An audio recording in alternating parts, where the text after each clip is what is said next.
কৰ্মফল এটা শব্দ নহয়। আজি অন্যই আপোনাৰ সৈতে যদি বেয়া কৰিছে, এদিন তেওঁৰ সৈতেও ইয়াতকৈ ভয়ানক হ'ব পাৰে।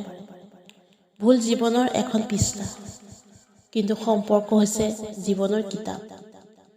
প্ৰয়োজন হ'লে ভুলৰ পৃষ্ঠাবোৰ ফালি পেলাব, কিন্তু এখন পৃষ্ঠাৰ বাবে গোটেই কিতাপখনকে হেৰুৱাই নেপেলাব। মানুহৰ ওচৰত ইমান নিৰ্ভৰশীল হৈ যাব নালাগে যে তেওঁৰ অনুপস্থিত আপোনাৰ বাবে দুখৰ কাৰণ হৈ পৰে। নহ'লে নিজে বহুত কষ্ট পাব, নতুবা তেওঁ আপোনাক কষ্ট দিব।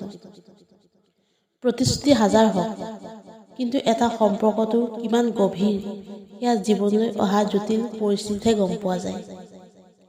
ব্যস্ততাৰ বাবে আপোনজনে কেতিয়াবা আপোনাক সময় দিব নোৱাৰিবও পাৰে। তাৰ মানে এইটো নহয় যে তেওঁ আপোনাক গুৰুত্ব নিদিয়ে। এটা কথা ভাবিব যে তেওঁতো কেৱল নিজৰ সুখৰ বাবে ব্যস্ত হৈ থকা নাই। অনুমান ভুল হ'ব পাৰে, কিন্তু অনুভৱ কেতিয়াও ভুল নহয়।